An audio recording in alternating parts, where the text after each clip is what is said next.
Så okej. Ja. Ja.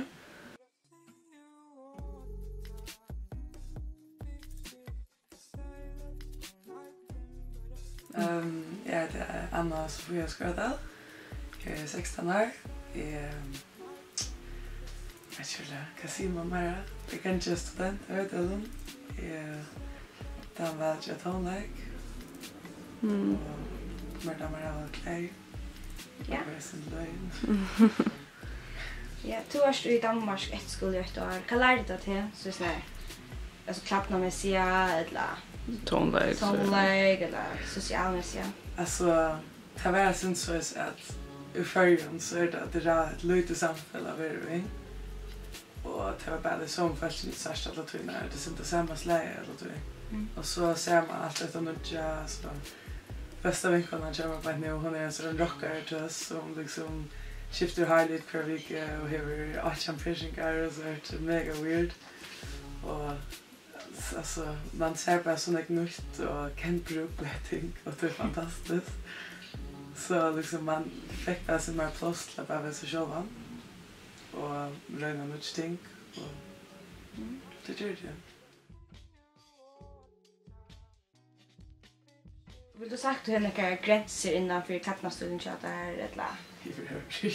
Nej. Alltså, madam är det med olika ting. Alltså, jag har väsen så pena kjolar och så där och så höga stillvar som är så höger sort alltså hela stillvar och jag kan sen gå mega sort heimlace jetta kläder och alltså det är sen för lite kläder och det man hör och så hör man extremt mycket kläder alltså jag hade alla stolar genialt på personalen så jag vet inte nej jag kör Kände du mån för att du kom från Danmark till förr modell som kläder så där så snär spelstrigera ett lax ja nog så mycket alltså jag tror det finns ju direktion och på min klädnastull eller så annars så där så tror det fitt det där då är det alltså jag körde 2 flytekassar och klämväck när jag kom hem till att allt var bara simpelt så allt var bara så normalt ur klädnahandeln i förrjun här är ett läge på det samma så alltså nu så är det sort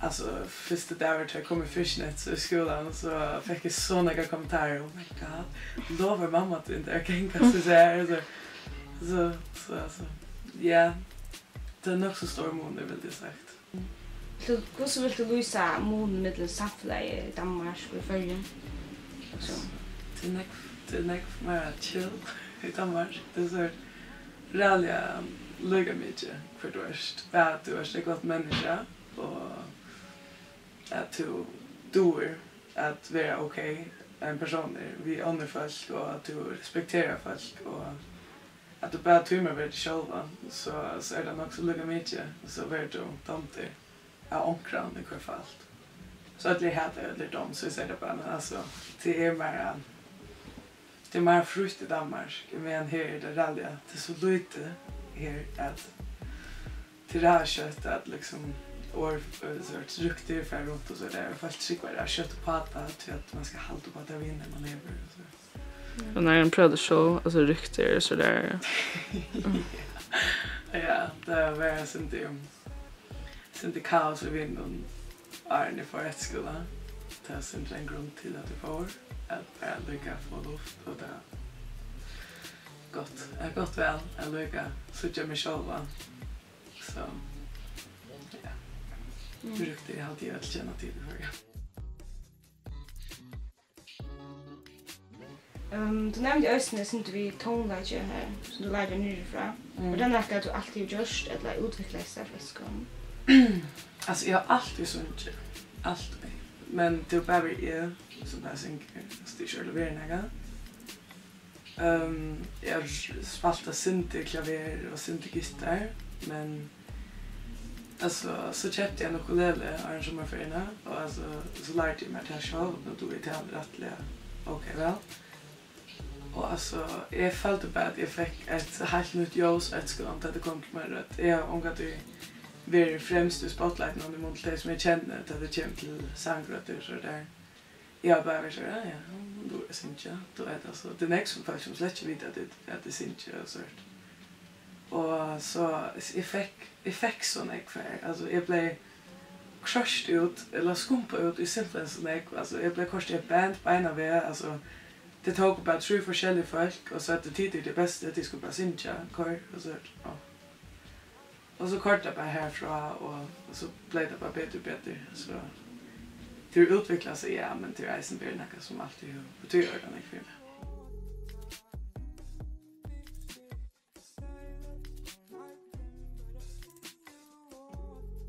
Alltså också då kan det sort bara känna vara vanlig. Det låtsas. Nej. Det är så chilligt alltså. Ja. Men så ångar det osäker om alltså kan det ständigt inför det bra. Alltså mer damer eller väl mina meningar till det är samtidigt med så alltså. Jag har en ekva meningar och det är den största meningar och bättre att jag har mina meningar mest det är allt annat skräft. Alltså jag tar med sen där var att diskutera det har det nog förskräckelse till. Så fast en show alltså. Jag menar inte om att det ringt. Jag mer damer väl att vara annorlunda. Jag älskar att jag kommentarer och vad det heter. Ska försöka jag fann att det är en gelbrukshandel i Danmark eller vem är en chammer fann att löj printa en påse och så kort utan några t-shirts och sålt det där alltså. Det älskar jag det syns så skägg alltså att få spårningar om ting som alltså det betyder inte mer för det är mer personligt och min personlighet är annorlunda. Det är att lära men det är man det uttrycker det bara. Kvart nu ser du ceremonier, kvart så de meningarna för så body shaming och slut shaming och allt så rätt. Ja, alltså rocks men nu. Alltså jag har alltid viktigt att vara sund, det släcker. Alltså men det är som det enaste. Du ska bara vara sund och glad eller sund och glad. Så borde det inte vara mycket. Alltså jag är inte klön, men alltså jag har det gott, jag är sund. Och andra som äter och vänner lyga som är kunde gott vara klandret till det här stoffskiftet i bete eller kjoltar eller laxor. Och det är bara byggt på en annan mat. Det är lika sunt som är. Det är det eneste det handlar om du kan ha gott liv. Det är det kommer ifrån. Och liksom det är slottkjem, alltså slappast. Alltså trying to hooka så jag kunde inte ice. Det är alltid jag ska lycka så inte mer lycka. Att alltså trying to force kommentar på så där. Lycka som inte gör. När kan du uppleva det så? Alltså. Ja, alltså välkommen. Jag får nästa lunch och ta mig bad lunch eller change till. Alltså. Jag har alla gente skit men jag har alltid kommit runt över lunch. Alltså det är typ det är gente skit så någonting och jag vill just snacka med gente så vad lunch jag ser så att alltså inte kommentar för att vill just snacka med gente. Men om jag vill snacka med gente så får jag gente när jag kommenterar så att det är en hård alltså. Bara sån lunch till att det gente så alltså. Alltså jag är inte lycka glad så nej. Det ska vara sund och glad och jag hade gått att så borde det vara cool.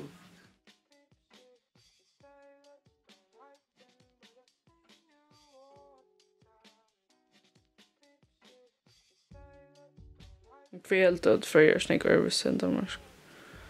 Det är inte samma. Det är så lite. Alltså det är så lite avfallt här.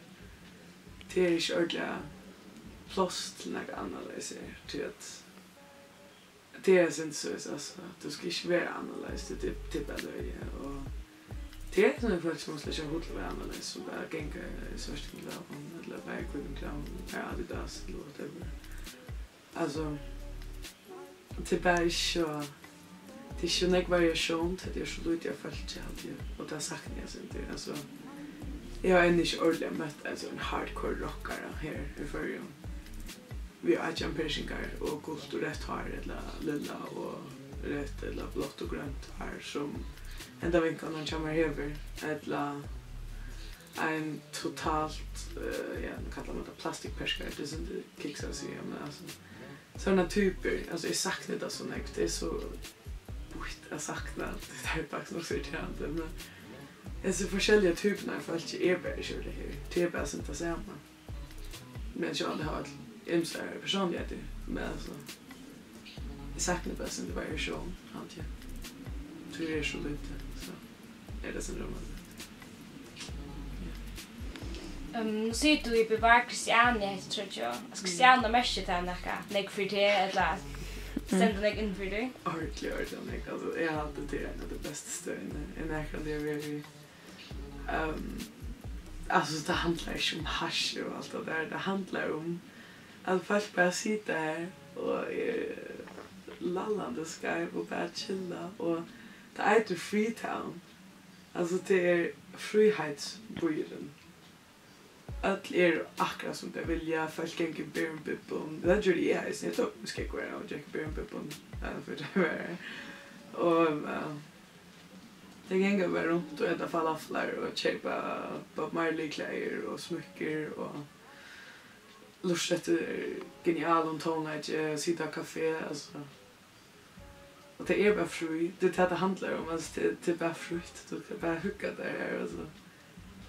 Alltså det är en sån grundlag, det är kötla byggva här, alltså det är så att vi bara vara här alla tiden här. Det här är bara så läckert och ja, det är inte en sort anarkistiskt samhälle här. Det är själva, det kan man själva säga. Det är ett anarkistiskt det här det är själva. Det här var ett bestämt samhälle. Det är bara sig så och ha det cool. Vill du kalla det en anarkist? Ja, på. Alltså jag har inte att jag får några meningar om politik än i bara 16. Det är inte lika mycket för mig. Men jag är mest enig i anarkismen. Men jag kan nästan gå ut och konsultera möjligt och vad kan vara där. Men jo, med det annan också väl anarkismen. Men jag skulle sätta fast anarken i hela sin kjol så för mig. Alltså, man bröt sig redan på nu, så jag vet inte. Men anarkismen jag har brutit in här för mig väldigt.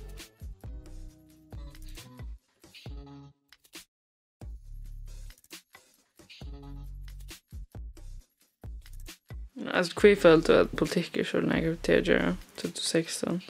Jag vet inte. Alltså ju det är schon redan negativt. Det är släkt det men alltså typ är alltså jag vet inte om jag inte än att det är styrt jag för några meningar om det. Jag vill lycka uppleva det som sitter mer att vara stäbb och atjan och samtidigt ordna för att avska med vi skatt och stämma och allt det där. Ta för jag beina vid att följa upp det här nekmar vi samtidigt göra och politik att göra. Men bara nu vill jag bara lycka jag vet jag har väl redan inte för politik att det bara lycka som inte vill bara lycka. Okej. Ja, det avska med men alltså det okej kind of by nu. Man ska bröst för att Charles folk till att vara anarkist. Det var inte ett skulle liksom det var bara syns att liksom jag lägger mig mest med mig själv att och jag var spär samman med några folk som fick det lite mening för mig. Och alltså det var nog coolt fast alltså det men alltså det var inte mer socialt politik för mig men de inte så att diskutera politik. Jag vet inte något om politik för jag ser för något om det. Jag vet bara att jag vet för lite till att ta så för något om det. Att det är jag har inte något att säga om det. Alltså nu tar sig om sort harsh politik, nu tar sig inte om mannarätten det och så där. Det hade jag nog snackat säga. Eller tar man mig väl att ta sån lektion. Och har väl starka meningar men alltså så att vi showen och så där så det var inte någon mer meningar om det.